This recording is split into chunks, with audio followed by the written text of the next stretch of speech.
Hey everybody, it's Jason from the Texas Gun Vault, and once again I'm coming to you with another range report, or really a range report product review, because we're not going to be reviewing a firearm today, but rather an accessory, and a really cool accessory at that. Yes, it's a dedicated video for a silencer or suppressor, depending on the term you prefer to use.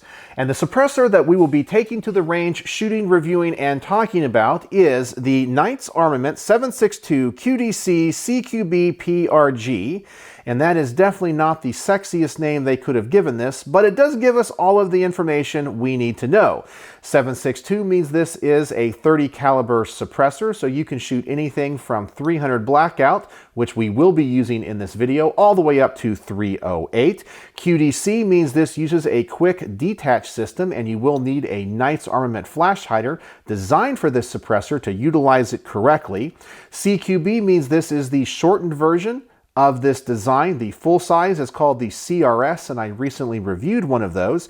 And PRG means this uses a low resistance baffle design, kind of like the Huxworks or OSS suppressors, and you can tell from the end cap here, it can funnel some of the gas out the front instead of the back coming into the firearm. And there are pros and cons to silencers like this. So besides all those features, this silencer was also made using an additive manufacturing process, but you probably know it as 3D printing, and it's made of Inconel, which is honestly one of my favorite materials they can make silencers out of. So I'm really excited to get to take this to the range, shoot it, and see how it performs. I really like the CRS, so I'm hoping this one is going to perform just as well. Now, there is one caveat to this review that I need to tell you about. Number one, I don't have the equipment to actually measure decibel reduction, and I know that many reviewers out there only seem to care about this metric. But I argue that as civilians, there are other things that we should take into consideration when it comes to how good a suppressor could work for us. I think we need to take into consideration things like tone, because the tone of a suppressor, especially if it's low pitched, is going to sound better to our ears and sound quieter than one that might be quieter but has a higher pitch. I also want to test, does this suppressor change the ballistics of the projectiles any, the point of impact, or the overall speed of the projectiles? How does this suppressor handle heat? And also, because this is a low resistance suppressor, I want to know how much gas is coming back through the firearm. Now, some of these things I can test quantitatively. I can give you actual measurements. And some of these I can't. I just have to share my experiences with you after shooting the gun. So I want to adjust the camera. I want to go over all of the specs of the suppressor. Then I'm going to attach it to this Knight's Armament SR30, take it to the range, and see how it works. So let's go over the specs of this Knight's Armament 762 QDC CQB-PRG.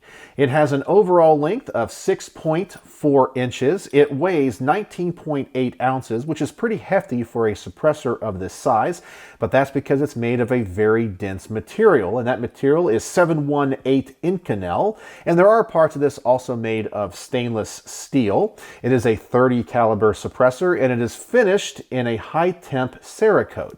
Now, I do want to show you this end cap once again, and this is part of that low resistance baffle design, and we will have gas coming out the front, and I guess it's trying to minimize the gas coming back into the firearm. And I did want to show you the difference between this being the CQB versus the CRS. So here we have the longer version of this design. You can see the differences there. And I also wanted to show you the differences with the older version of the CQB, and this does not utilize the PRG style baffles. So this is a narrower suppressor, and you can see the end cap does not have those slits in it, but it still uses the same quick detach system. It is a little bit lighter and a little bit smaller, but I did want to compare those for you on camera so you can see the difference from the old design to the new design. And once again, I want to show you the quick attachment system. So here is a Knight's Armament SR30 with one of the flash hiders on it. It's a very easy ratcheting system. So all you have to do is loosen that up, and you'll notice there is a little point here for indexing, which will mate up to a little pin on the top. Once that goes in, all you have to do is tighten that down. You hear the ratcheting system, and now the suppressor is on. And it seems to be a very good system. It's locked on there nice and tight. There's no wobble whatsoever. It seems to be a great design. It uses a ball bearing system. That is kind of different and interesting from other suppressor quick detach systems I have seen. So that's the specs on this suppressor. So now it's time to get it to the range. And for the first test, I want to test the tone. So I am going to start off by shooting Supersonic 300 Blackout through this rifle, first unsuppressed and then suppressed, just to hear the difference. So let's go to the range and see how this suppressor works.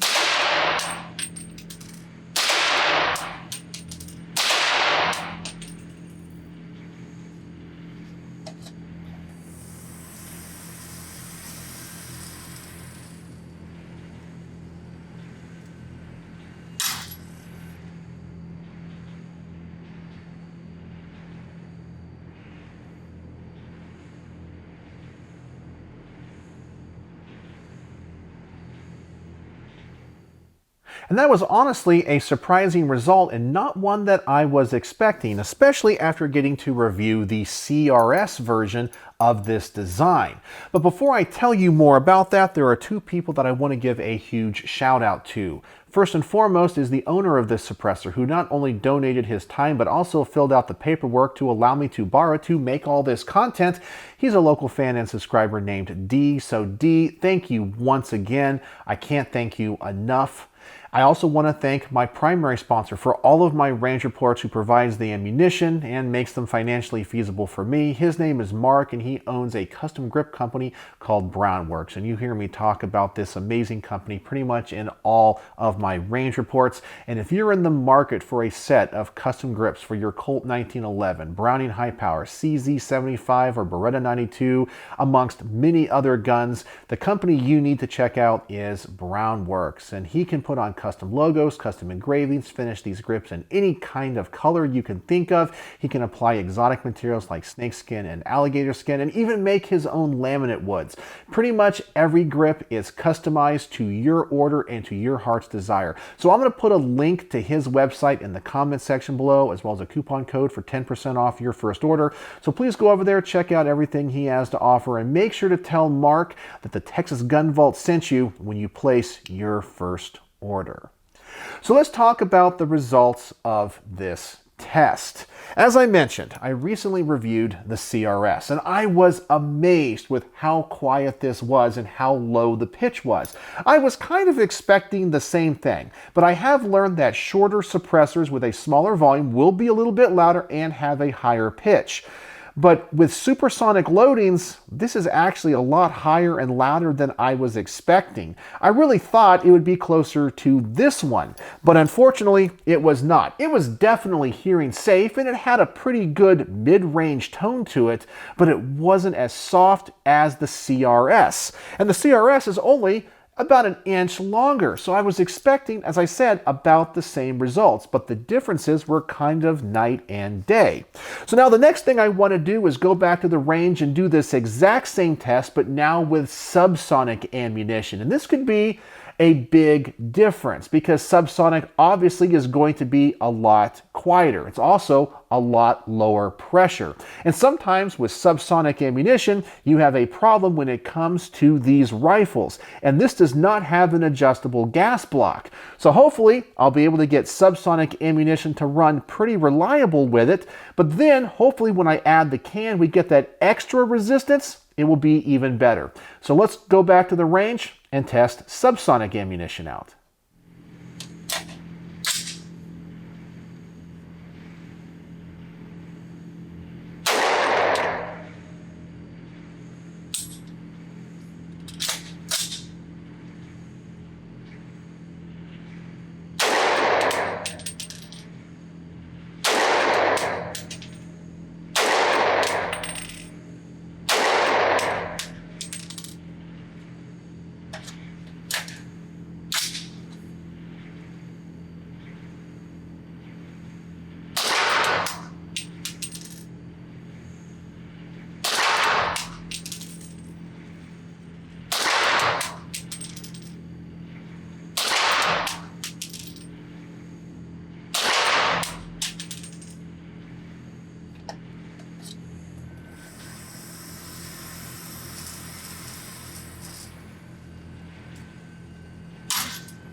And in this test, the tone of this suppressor is much better with subsonic ammunition, but I was expecting that. But you also saw that I did have some issues with it. And when I attached the suppressor, it ran a little bit better. And this is one of those things I think you have to think about when it comes to a 300 Blackout rifle, because sometimes you want that extra resistance to help cycle the action, especially if your firearm is a little bit sensitive to the lighter loads. And by lighter, I don't mean the projectile weight, but the amount of powder behind it. And sometimes having a suppressor with a little bit more back pressure is better for this caliber. But this is a low resistance suppressor, so I really don't know how much it's going to help, but we'll have to see as the review goes on. So now the next test I want to do is actually check the resistance. So we're going to go back to supersonic ammunition, and I'm going to put a whole magazine through this in pretty rapid succession. And I want to test how much gas is coming out of the ejection port. Now there's no way for me to really measure this. All I can do is express my opinions and my thoughts after experiencing this. So let's go back to the range. Let's put some more supers through this, see how much gas is really coming through the back, how much I'm feeling it in my face and in my eyes, and I'll tell you my experiences.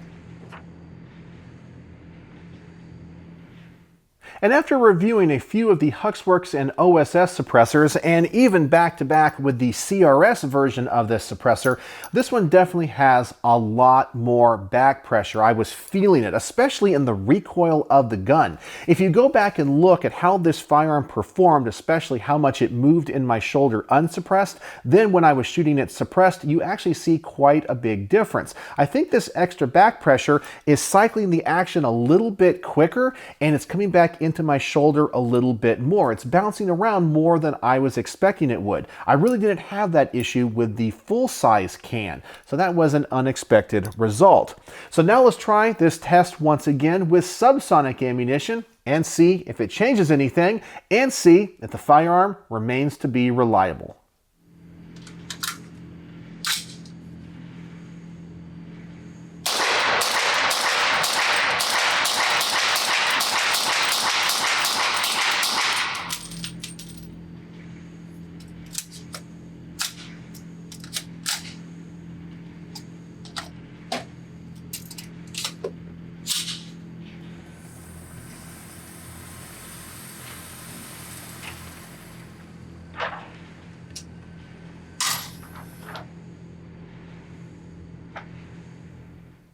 And now that I'm running this suppressor with subs, I'm actually sensing that it's doing what it's designed to do. I'm not getting a lot of gas through the ejection port. I don't feel it. I don't smell it.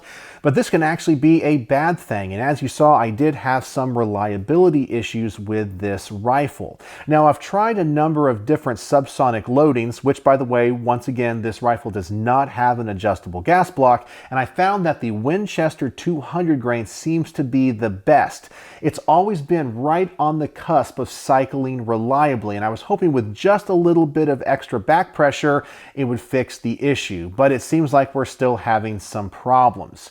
But the suppressor is doing what it's supposed to do. It's definitely low resistance, but in some ways, depending on how you're thinking about running your gun, if you are using 300 Blackout, you might want a little bit more resistance if you have a gun set up like this, but you just have to know your specific application. All right, so the next test I want to do is check and see if this suppressor changes the ballistics at all. I want to see if it changes the point of impact and the speed of the projectiles. So I'm going to get out the Garmin Zero chronograph and I'm going to shoot the target at 25 yards. And I know some people are going to say this rifle can go way out beyond that. But if we get any point of impact shift at this distance, you can extrapolate that to further distances and know it's definitely going to be exaggerated the further the target goes out. So let's go back to the range. Let's run some supersonic ammunition through this first, see what happens to the point of impact, and the ballistics if anything changes.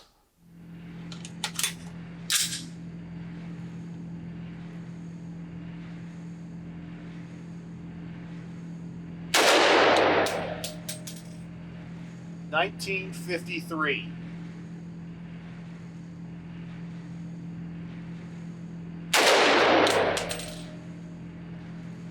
$20.08.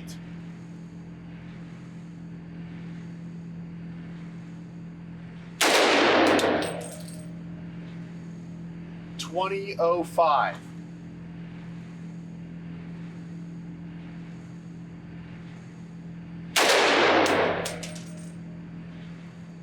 $20.10.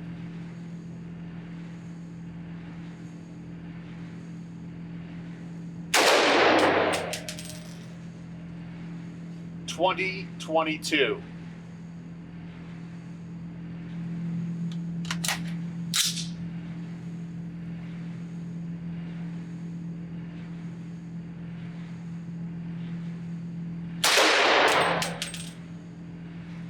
$19.50.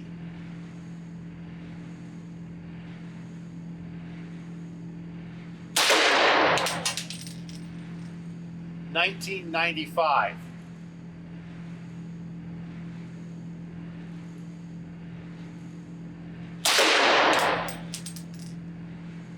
$20.07.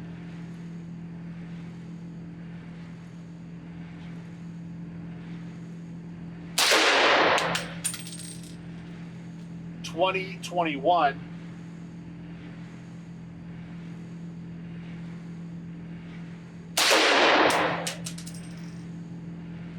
$20.15.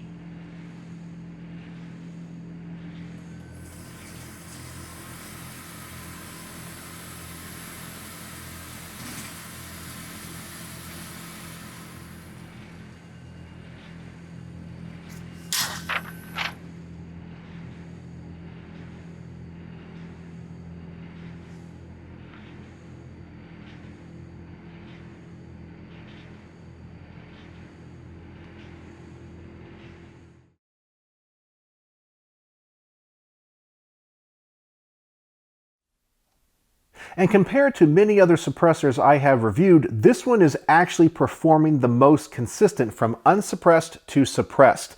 The group was a little bit tighter suppressed, but when I was looking at the ballistic data, it is almost identical. In fact, I think it's the closest when it comes to the deviation and spread as compared to any other suppressor I have reviewed. So that is pretty darn impressive. All right, so you know what I'm going to do now? Let's go back to the range, run some subsonic ammunition through it, and test for the same things.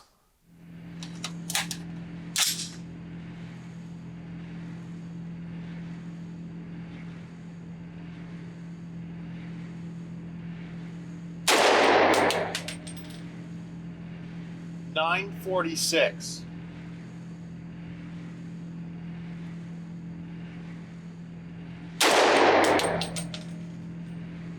$9.41.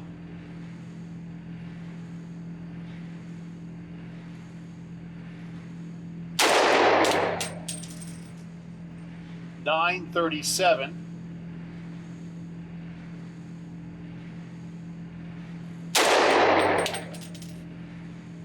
$9.35.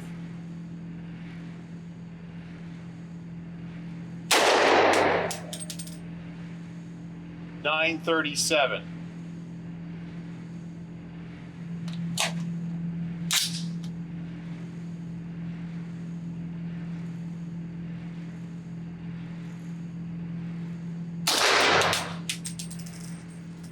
$9.19.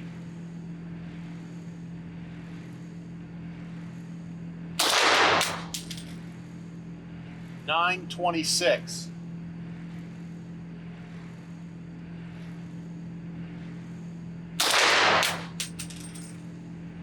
$9.06.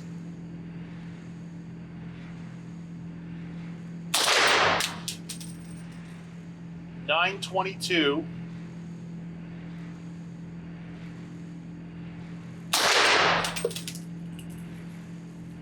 $9.45.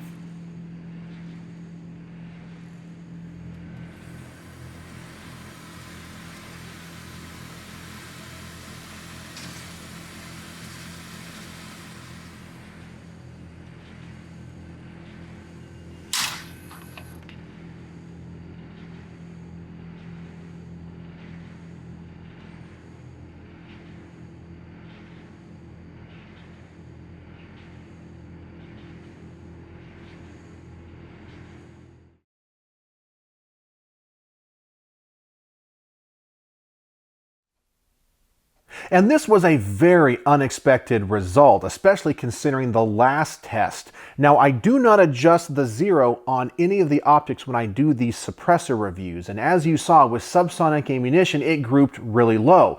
When I suppressed it, it grouped really high. So there's a huge elevation change. But then when I looked at the ballistics data, it turns out that when I suppressed these subsonic 200 grain rounds, it was all over the place. The deviation and the spread was 4 times larger than when it was unsuppressed. So there's something about this baffle design that changes the ballistics of these projectiles a lot. I'm not an engineer, so I can't tell you specifically what that is, and I'm just reporting this data that I am collecting to you so you can make an informed decision. But if you have any insight into what's causing this, let me know. But I try to use the same ammunition. I don't adjust the zero at all of any optic, but I'm getting a huge difference between this gun being suppressed and unsuppressed using ammunition from the exact same box. So there's something going on here. I don't know what it is, but I just wanted to document it and tell you about it. All right, so the last test I want to do is test this suppressor's heat resiliency. I mentioned earlier this is made of Inconel. It's a heavy and dense material that typically is used in the aerospace industry because of its heat resilience. And what I want to test is, number one, how hot does it get? But number two, how hot is it after 5 minutes? Heat is the biggest destroyer of silencers, and if you have a suppressor that can dissipate heat quickly, it's going to last longer. Plus, if you're using it out in the field, maybe if you're hunting, you want a suppressor that's going to cool off pretty fast because you might have to lug this rifle on a sling and you don't want to burn your arm or leg. So let's go back to the range. I'm going to do a mag dump with this thing, see how hot I can get this suppressor, and then measure it 5 minutes later and see what I discover.